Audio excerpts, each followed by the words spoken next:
अब नहीं मिलेगा शुद्ध पेट्रोल, 20% एथेनॉल मिलाया जाएगा। ये केंद्र सरकार का नया फैसला है। सरकार ऐसा फैसला क्यों ले रही है? उनका क्या फायदा है? क्या इस तरह के पेट्रोल हमारे वाहनों को कोई नुकसान पहुंचाएंगे या हमें इसे अपने वाहनों में इस्तेमाल कैसे कर सकते हैं? माइलेज बढ़ेगा या घटेगा? आज हम बात करेंगे E20 पेट्रोल के बारे में, जो सभी को पता होना चाहिए। यदि आप हमारे परिवार में नए हैं तो कृपया हमारे चैनल को सब्सक्राइब करने पर विचार करें। चलिए सीधे वीडियो पर चलते हैं। इथेनॉल ब्लेंड पेट्रोल वो है जो हमें मिलता है अगर हम पेट्रोल के साथ इथेनॉल मिलाते हैं। इथेनॉल क्या है? इथेनॉल एथाइल अल्कोहल है। यही इथेनॉल शराब में निहित है। ये कलरलेस बर्निंग लिक्विड है। ये फॉसिल फ्यूल नहीं बल्कि बायोफ्यूल है। जीवाश्म ईंधन पृथ्वी के नीचे लंबे समय तक बने रहने वाले पदार्थ हैं।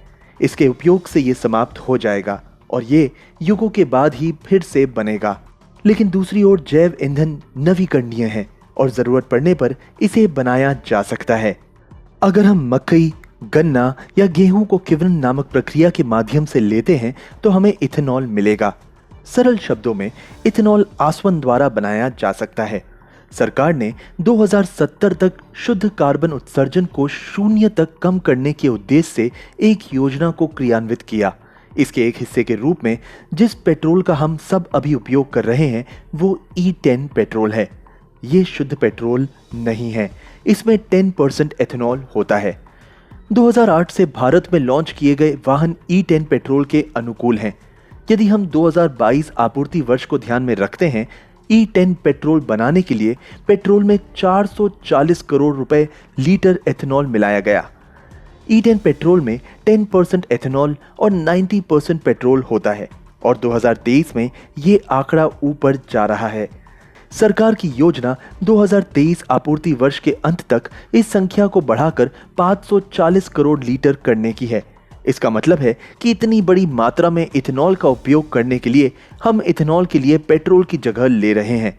हम 10% इथेनॉल और 90% पेट्रोल का उपयोग कर रहे हैं। फिर भी हमें इतने करोड़ रुपए का पेट्रोल आयात करने की जरूरत नहीं है। भारत में ही बनने वाले इथेनॉल को पेट्रोल में मिलाया जा रहा है। यदि E10 पेट्रोल सफल होता है, सरकार की योजना 2030 तक भारत में E20 पेट्रोल लॉन्च करने की थी। केंद्रीय मंत्री हरदीप सिंह पुरी भी ये बात कई बार दोहरा चुके हैं। लेकिन E10 पेट्रोल ने केंद्र सरकार की उम्मीदों से कहीं ज्यादा मुनाफा कमाया। इसलिए सरकार ने जल्द से जल्द E20 पेट्रोल लॉन्च करने का फैसला किया। लेकिन कई रिपोर्ट्स के मुताबिक E20 पेट्रोल अगले महीने लॉन्च होने की उम्मीद है। लेकिन E20 पेट्रोल लॉन्च करने से सरकार का वास्तव में क्या मतलब है? भारत सरकार 2070 तक शुद्ध कार्बन उत्सर्जन को 0 तक लाने की योजना बना रही है। उनका अंतिम लक्ष्य तेजी से इसकी ओर बढ़ना है। इथेनॉल मिश्रित पेट्रोल बनाने के लिए शुद्ध पेट्रोल की तुलना में बहुत कम ग्रीन हाउस गैसों जैसे कार्बन की आवश्यकता होती है। ऐसे में भारत आसानी से अपने लक्ष्य तक पहुंच सकता है। अर्थव्यवस्था एक और महत्वपूर्ण कारण है। भारत शीर्ष तेल आयातक देशों में तीसरे स्थान पर है। भारत हर साल तेल आयात करने के लिए एक बड़ी राशि खर्च करता है। वित्त वर्ष 2021-22 के लिए भारत का तेल आयात 119.2 बिलियन अमेरिकी डॉलर है। यह पिछले वर्ष की तुलना में 100% की बड़ी छलांग है। ये साल दर साल बढ़ रहा है। हम पैसा दे रहे हैं और दूसरे देशों से तेल आयात कर रहे हैं। इसलिए जाहिर है जैसे हम उन्हें भुगतान कर रहे हैं वैसे ही वे अमीर बन जाएंगे और भारत में कार्बन उत्सर्जन काफी हद तक बढ़ जाएगा। लेकिन अगर हम 20% एथेनॉल मिला दें तो भारत पेट्रोल आयात में 20% की कटौती कर सकता है। सरकार को 50,000 करोड़ रुपए बचाने की उम्मीद इस पद्धति से हर साल विदेशी मुद्रा से है। एक और महत्वपूर्ण बात है, भारत पहले से ही दुनिया के शीर्ष मेथनॉल उत्पादक देशों में 5वें स्थान पर है। हम हर साल पर्याप्त मात्रा में एथेनॉल का उत्पादन कर रहे हैं। इसके अलावा मैं आपको पहले ही बता चुका हूं कि आसवन द्वारा एथेनॉल कैसे बनाया जाता है। उस प्रक्रिया के लिए गेहूं, गन्ना और मक्का का उपयोग किया जाता है। इन वस्तुओं को केवल खेती करके ही बनाया जा सकता है। सरकार का अनुमान है कि इस पद्धति से किसानों को लाभ होगा और प्रचुर मात्रा में इथेनॉल का उत्पादन करने से रोजगार के द्वार खुलेंगे। हम इस बात की पुष्टि कर सकते हैं कि यदि 20% पेट्रोल का आयात कम किया जाए तो उतनी ही मात्रा में भारत में एथेनॉल के रूप में बनाई जानी चाहिए। तो ये आम नागरिकों और किसानों के लिए लाभदायक होगा। ये सब इसके सकारात्मक पक्ष थे। हर सरकार जब इस तरह की योजनाएं लेकर आती है तो ये अच्छी बातें सामने आती हैं, लेकिन हमें ये जानने की जरूरत है कि ये हमारे वाहन को कैसे प्रभावित करेगा। आम आदमी की भाषा में यही मूल बात है। सरकार ने एक विशेष पैनल नियुक्त किया है ये जानने के लिए कि भारतीय वाहनों में ये कैसे काम करेगा। उस पैनल की रिपोर्ट बताती है कि E20 पेट्रोल के उपयोग से ग्रीन हाउस गैसों या कार्बन के उत्सर्जन में कमी आएगी, लेकिन माइलेज अन्य प्रकार के पेट्रोल की तरह ही होगा। वाहनों को परेशानी नहीं होगी। उनका कहना है कि इंजन या गाड़ी के दूसरे पार्ट्स में कोई दिक्कत नहीं होगी, लेकिन हर रिपोर्ट ऐसा नहीं बताती। 2014-15 की अवधि के दौरान automotive research association of India, Indian oil corporation और इंडियन इंस्टीट्यूशन ऑफ पेट्रोलियम की शोध रिपोर्ट एक अलग राय कहती है। माइलेज के मामले में इस रिपोर्ट के मुताबिक 6% की कमी हो सकती है। ये रिपोर्ट 2014-15 में आई थी। माइलेज के साथ साथ ये एक सकारात्मक बात भी बताता है कि इसमें कोई अंतर नहीं होगा यात्रा आराम या इंजन स्टार्ट में। इस रिपोर्ट को अलग रखते हुए वैज्ञानिक रूप से हम जानते हैं कि एथेनॉल को पानी पसंद है, यानी एथेनॉल में पानी सोखने की क्षमता होती है। E10 पेट्रोल में जो हम आजकल इस्तेमाल कर रहे हैं, पानी की एक बूंद गिरने से क्या होगा?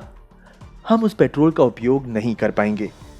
E20 पेट्रोल में ये उसके ऊपर तैरेगा नहीं ताकि हम उसका उपयोग कर सके। इसके बजाय ये तुरंत मिश्रित हो जाता है। E20 पेट्रोल में ये इससे अधिक होगा क्योंकि इसमें 20% एथेनॉल और 80% गैसोलीन होता है। सरकार की योजना इस 10% एथेनॉल को बढ़ाकर 20% करने की है। इस खामी की वजह से गाड़ी के टैंक और इंजन में जंग लगने का खतरा ज्यादा होता है, लेकिन भारत में कुछ वाहन मेड इन हैं। ऐसे में इसमें E20 पेट्रोल का इस्तेमाल किया जा सकता है। ये संख्या में कुछ ही हैं, लेकिन इसमें विशेष रूप से टैंक और इंजन के पुर्जों में एक विशेष धातु की कोटिंग होती है। तो वे वाहन इस तरह से काम करेंगे जो E20 पेट्रोल के अनुकूल हैं। इन गाड़ियों में इंजन फेल होने और अन्य कई दिक्कतें नहीं होंगी, लेकिन बाजार में अधिकांश वाहन E20 के पेट्रोल अनुकूल नहीं बनाए गए हैं। इसे E20 पेट्रोल के अनुकूल बनाने के लिए इंजन के पुर्जों जैसे पिस्टन, सिलेंडर हेड, इंजेक्टर आदि पर एक अतिरिक्त धातु की परत चढ़ाने की आवश्यकता होती है। इन परिवर्तनों के साथ रूपांतरित वाहनों की बाजार में तुलनात्मक रूप से उच्च कीमत होगी। इसका समर्थन करने वाली कई रिपोर्टें हैं। कुछ आंकड़े बताते हैं कि अगर 2 पहिया वाहन है तो 2000 से 5000 रुपए की बढ़ोतरी होगी और कारों के लिए 15,000 रुपए तक अतिरिक्त देना होगा। ये सब सुनने के बाद आप में से कई लोगों के मन में शंका हो सकती है कि अगर हम अपनी गाड़ियों में E20 पेट्रोल भरवा लें तो इंजन को कोई दिक्कत तो नहीं होगी या उसमें जंग लग जाएगा। वर्तमान में हम E10 पेट्रोल का उपयोग करते हैं, इसलिए मुझे लगता है कि कोई बड़ा मुद्दा नहीं रहा है। E20 में इथेनॉल की संगुता दुगनी होती है, इसलिए हमें ये देखना होगा कि ये हमें कैसे प्रभावित करेगा। लेकिन संगत वाहनों के लिए ये बेहतर होगा, लेकिन हमें इसकी ज्यादा चिंता करने की जरूरत नहीं है। बैंगलोर सहित 15 शहरों में E20 पेट्रोल के पहले चरण के कार्यान्वयन के बारे में कई खबरें सामने आती हैं। फिर भी मुझे लगता है कि इस स्थिति में भारत को ही लाभ हो रहा है और कार्बन उत्सर्जन भी कम हो रहा है, जो निश्चित रूप से प्रकृति के लिए अच्छा है। फिर भी केवल जब E20 संगत है और बेहतर कार्य करने वाले वाहन बड़े पैमाने पर बाजार में आता है, सरकारी शासन और सभी के बाद E20 पेट्रोल पेश करना बेहतर होगा। आप में से कई लोगों की इस पर राय अलग हो सकती है। अपनी राय नीचे टिप्पणी करें। वैसे भी एक विस्तृत चर्चा करते हैं जब E20 के बारे में अधिक जानकारी बाहर आ जाती है। मुझे आशा है कि आपको ये वीडियो पसंद आया होगा। मुझे विश्वास है कि आपको कुछ जानकारी मिली होगी। अगर ऐसा है तो कृपया इस वीडियो को अपने दोस्तों के साथ शेयर करें। कृपया इस वीडियो को लाइक करें। चलिए फिर मिलते हैं एक और अहम टॉपिक के साथ।